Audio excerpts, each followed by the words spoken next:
Eleanor Thompson adjusted her baseball cap as she strolled through the aisles of the bustling Walmart in downtown Atlanta. It was her day off, and after a grueling week as a police captain in the city's homicide division, she just wanted to grab some groceries and head home to her cozy apartment. At 42, Eleanor had climbed the ranks through sheer grit, facing down skepticism and outright bias as a black woman in a male-dominated field. But today, she was incognito. No uniform, just jeans, a hoodie, and sneakers. She tossed a pack of batteries into her cart, along with some fresh produce and a bottle of her favorite red wine. As she headed toward the self-checkout, she noticed two uniformed officers lingering near the exit. Officer Mike Reynolds, a burly white guy in his 30s with a perpetual scowl, and his partner, Officer Lisa Hartman, a younger blonde woman who seemed eager to prove herself. Eleanor didn't recognize them immediately. Her precinct was large, and she dealt more with detectives than patrol cops. But something in their stares made her stomach tighten. She'd felt that look before, the one that screamed suspicion without cause. "Ma'am, can we see your receipt?" Reynolds barked as she approached the door, his hand hovering near his belt. Eleanor paused, pulling out her phone to show the digital receipt. "Sure, here it is. I paid at self-checkout." Hartman snatched the phone, squinting at it like it was forged. "This doesn't match. You got a lot of stuff here. Mind if we check your bags?" Eleanor's brow furrowed. "Excuse me? I just scanned everything. What's this about?" Reynolds stepped closer, his voice dropping to a condescending whisper.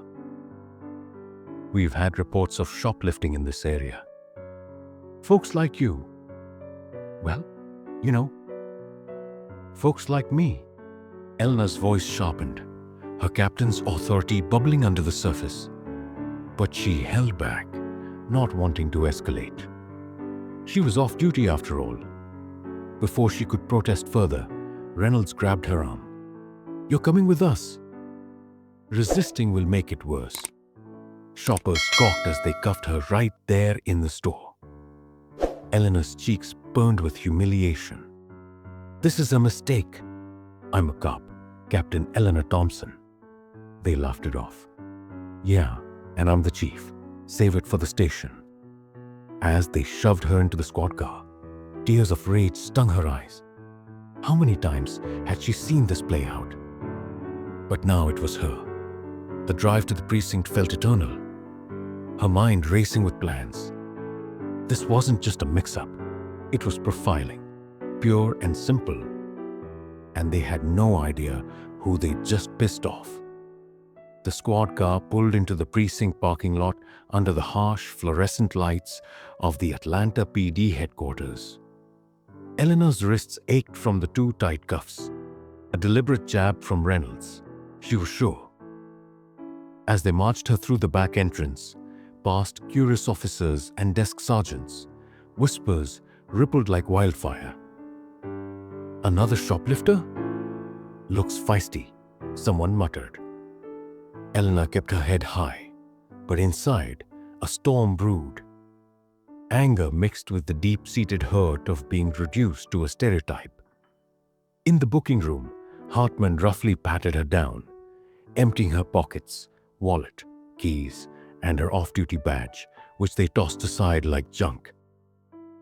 "Nice try with the fake ID," Reynolds sneered, holding up the badge. "You street folks get creative these days." "It's not fake," Eleanor snapped, her voice echoing off the concrete walls. "Call Captain Morales in homicide. He'll vouch for me." Hartman rolled her eyes. "Sure, lady. Everyone's innocent here." They fingerprinted her, the ink staining her fingers like a mark of shame. Then came the mugshot, flashbulb popping, as she stared dead-eyed at the camera, her hoodie askew. Eleanor thought of her daughter, Maya, waiting at home for movie night. How would she explain this? They tossed her into a holding cell with a couple of drunks and a sobbing teen.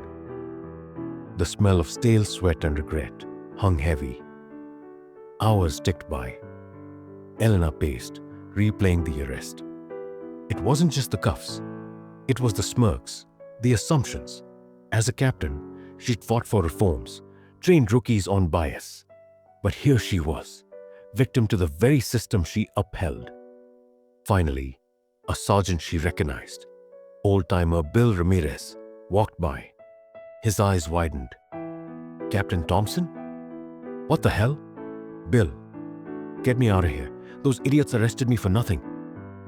Ramirez radioed up the chain. Chaos ensued.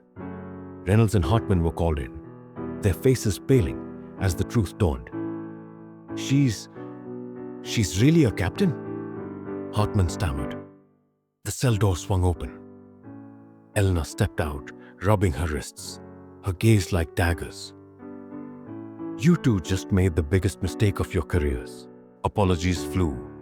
Stammered excuses about protocol and miscommunication. But Elena waved them off. Save it. This isn't over. As she collected her things, the emotional weight hit. Betrayal by her own. Tears welled, but she swallowed them. Revenge wasn't about tears. It was about action. She'd make sure they felt the sting, tenfold. Back home, Maya hugged her tight. Mom, what happened? Elena forced a smile. Just a bad day, baby. But tomorrow, it's payback time. Morning light filtered through the blinds of Elena's kitchen as she sipped strong coffee, her mind sharp despite the sleepless night. Maya was off to school, oblivious to the drama, and Elena was already plotting.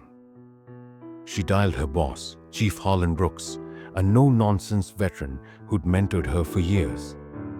Chief, it's Elena. You won't believe what happened last night. She laid it out, the profiling, the rough handling, the dismissal of her badge. Brooks was furious. Those fools! I'll have internal affairs on this by noon. But Elena wanted more. Let me handle the initial review, Chief. I need to see this through. At the precinct, heads turned as Captain Thompson strode in, back in her crisp uniform, badge gleaming. Reynolds and Hartman were in a meeting room, looking like kids caught with their hands in the cookie jar. Elena entered, flanked by IA investigators. Officers, she said coolly, care to explain why you arrested a superior without verifying identity? Reynolds shifted uncomfortably. Ma'am, we thought the store called about suspicious activity. You fit the description. What description? Black woman shopping? Elena's voice was steel. You ignored my protests, laughed at my badge. That's not protocol. That's prejudice. Hartman mumbled. We didn't mean. Intent doesn't matter, Elena cut in. Impact does. She pulled up store footage on a laptop, courtesy of a quick subpoena. It showed her paying honestly, no theft. Then the arrest, Reynolds' aggressive grab, Hartman's dismissive pat-down. The room fell silent. Brooks joined via video call. This is unacceptable. Suspension pending investigation. As they were escorted out, Reynolds shot Elena a glare. This is bullshit. You're playing the race card. Elena's eyes flashed. No, officer. You're the one who dealt it. Emotion surged, years of microaggressions bubbling up, but she channeled it into resolve. Later, in her office, Elena reviewed their records. Reynolds had complaints. Excessive force, mostly against minorities. Hartman was new, but followed his lead blindly. This wasn't isolated. It was systemic. She met with community leaders that afternoon, sharing her story anonymously at first. If it happens to me, imagine the average citizen. Tears came then, in private, frustration at a broken system. But revenge was brewing. Expose, reform, rebuild. By evening, whispers spread through the department. Elena wasn't just a victim. She was a force, and she was just getting started. Elena dove into the investigation like a hawk on prey. With IA's backing, she combed through body cam footage, witness statements, and personnel files. Reynolds had a pattern. Dozens of questionable stops, all skewed toward people of color. Hartman? Complicit, turning a blind eye to keep her partner's approval. Elena documented it all, her notes meticulous, fueled by the fire of personal injustice. She called in favors from allies across the department.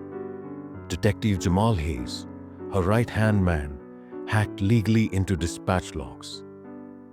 Cap, these guys targeted that Walmart shift on purpose. Tips from a biased manager. Figures, Elena muttered. She confronted the store manager next, a squirrely guy named Ted Wilkins, who admitted to flagging suspects based on gut feelings. Gut feelings that suspiciously aligned with skin color. Armed with evidence, Elena pushed for a press conference. Chief Brooks hesitated. "This could blow up, Elena." "That's the point," she replied. "Sunlight disinfects." The conference hit like a bombshell. Elena stood at the podium, voice steady but laced with emotion. "Last night, I was arrested for shoplifting I didn't commit by my own officers because I was a black woman in a store." Gasps from reporters. She detailed the humiliation, the ignored badge, the racial bias. "This isn't just my story. It's too many stories. We need change." Social media exploded. Stasi captains' revenge trended. Protests formed outside the precinct, demanding accountability. Reynolds and Hartman were suspended without pay, their badges pulled pending trial. But Elena wasn't done. She spearheaded a department-wide training overhaul, mandatory bias workshops led by experts. She personally reviewed cases, exonerating wrongfully accused folks from similar stops. One man, Marcus Green, hugged her tearfully. "You saved my record, Captain." Emotionally, it was a roller coaster. Nights brought flashbacks, the cuffs, the laughs. Maya noticed. "Mom, you're a hero." Elena smiled through tears. "Heroes get hurt too, kiddo." Revenge peaked when IA recommended charges.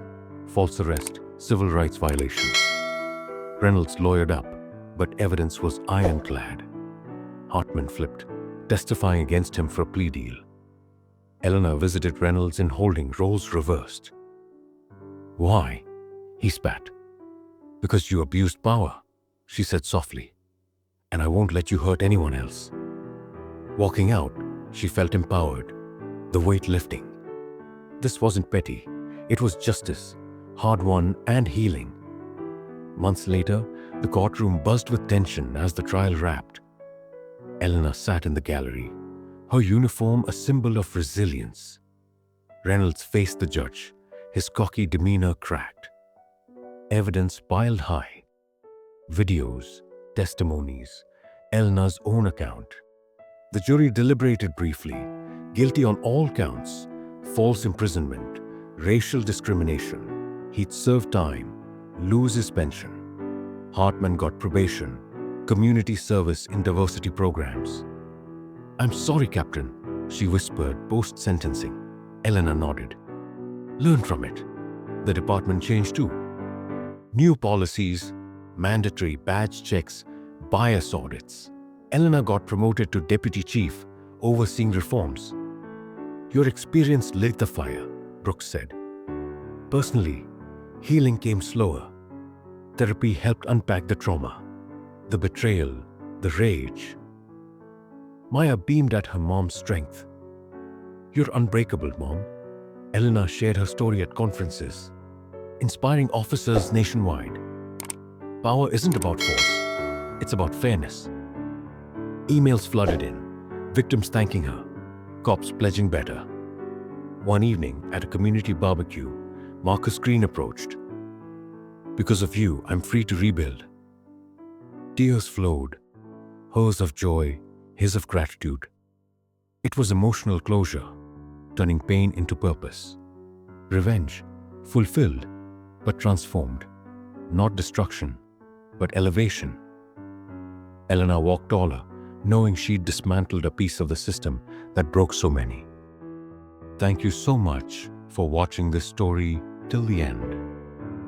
I hope you enjoyed it and maybe even learned something from it.